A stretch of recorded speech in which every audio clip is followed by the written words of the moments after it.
Thank you for tuning in to another episode of How to Give Your Boss the Finger. I am your host, Sean Wright. It's been a while since I've been actually posted a podcast episode. I want to say thank you for everyone who's listening to this one episode that I've just decided to put together. It's been a little bit over a few years since I've been doing my podcast, but just recently decided that I want to get back into doing my podcast.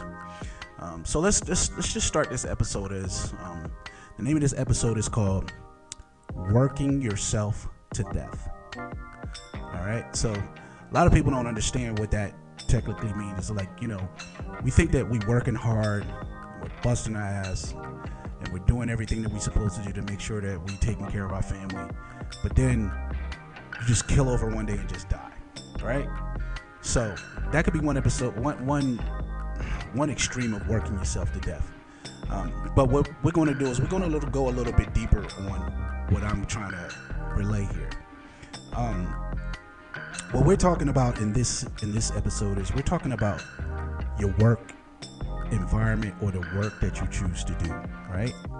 All right. So for me, for my instance, I was an overnight worker, and I worked 13-hour shifts, not 12-hour, not 10-hour, not 8-hour, but 13-hour shifts, right?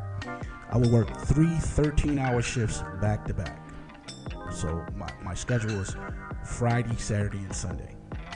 So I would have Monday, Tuesday, Wednesday, and Thursday off, right? So anybody hearing that, they'd be like, "Woohoo, man! I mean, why would you walk away from having 4 days off?" All right, so let me add this also. So I also have a wife who is suffering from kidney disease, renal kidney failure. So on Tuesdays, Thursdays, and Saturdays, those are her days that she needs to be at the kidney clinic. So you figure, and then she's there for 4 hours.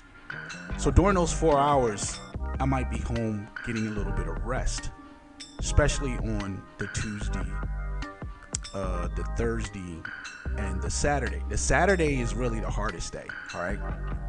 Remind you, I work Friday night, Saturday night, and Sunday night. And the hours that I work were from 7 p.m. to 7 a.m. And the times that she needs to be at the location is 7:30 a.m. So she needs to be there 7:30 a.m. on Tuesday, 7:30 a.m. on Wednesday, on Thursday, and they changed it to 8:30 to give me a little bit of wiggle room because I get off at 8 o'clock on Monday morning. On Saturday. So when I get off on Saturday, I've been up for 13 hours, right? So then I would take her to dialysis. I would rush home, get her, take her to dialysis, right? But also, here's another factor that my wife's mobility is not 100%. So my wife is in a wheelchair. So I gotta get her, make sure she's dressed, make sure she's ready to go. And if she wants breakfast or something like that, I make an additional stop, grab her some breakfast, and then I take her to dialysis. And she's there at dialysis for the 4 hours. So I come home and I lay down, I go to sleep after working my 13 hours. But by the time I get to sleep, let's say I get a good 3 hours worth of good sleep, right? Then the phone rings. Bing. Okay, it's time for me to get up. I gotta go get her. So I get up and I go get her. And that's not where my day ends. So when I pick her up, my wife says, "Oh, we need to stop by the store and we need to grab this and we need to do this and we need to do that." So, okay, all right. We make our few store runs. By the time we get back home, it's now maybe 3:30, 4 o'clock. And I gotta get her out the car, all the material that we went and got. I put her back in the house. It's now like maybe a little after 4 something, maybe, I gotta be back on shift no later than 6:30. So where's my sleep? So I jump right back on that, that 13 hour for that Sunday night shift, right? So then I don't get back off work until Monday morning. So then you factor in sometimes during those off days, my wife has doctor's appointments or things like that. So I'm ripping and running and doing a lot of running around. So here's what I'm getting at. It's like I really don't have a lot of time to catch up on good sleep, right? So, and then my job that I'm working at, I'm working overnights. I'm eating like 3 o'clock, 2 o'clock, maybe 11 o'clock at night. I'm not really sleeping during the times when I need to be asleep because my body is up. So therefore, my body is going through transitions that it shouldn't be going through because I'm living and working an unhealthy life. This is what I mean by working yourself to death, right? And there's times where you have to stop and you have to look and you have to see the things that you're doing and seeing the routines that you're doing within your life. And you need to sit back and say, you know what?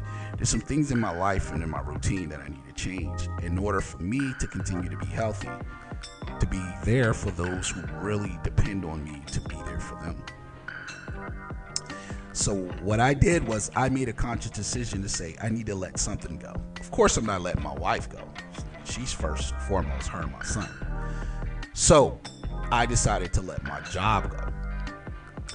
And the moment I did that, I felt the relief of the stress and the pressure and all the things that I was dealing with my health situation. I was able to get up and go do things and do more.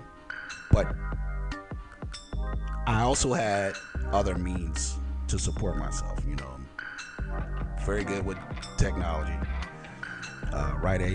working with AI, as well as I'm a general contractor as well. I've been doing that also for almost 30-something years. I can build a house from the ground up. And I also work in IT at a status where you consider, say, at hacker level on some subjects, right? But these were the things that allow me to make the conscious decision to make the transition to doing something for myself, to allow me to free the time up to work on myself, to work on my health.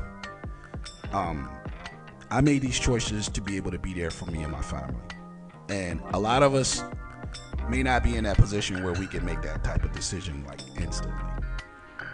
But what I will say to you, for those that are out here listening to this episode, do some self-evaluation. Take a look at some of the things that you're dealing with your job. If you're overly stressed or you're mentally stressed with dealing with the compounding of work being added to your plate, but your income isn't going up. Or are you in a position where you're at the top of the level of where you can get paid in your job? And do you ask yourself, you say, damn, do I want to stay here for another 15 years at the same pay rate while inflation is going on around the world and everything that used to cost this amount is now maybe 4x that amount now? You gotta make a decision for yourself. And you gotta say to yourself, what do I want? Do I want better, or am I just gonna take it laying down? The choice is up to you.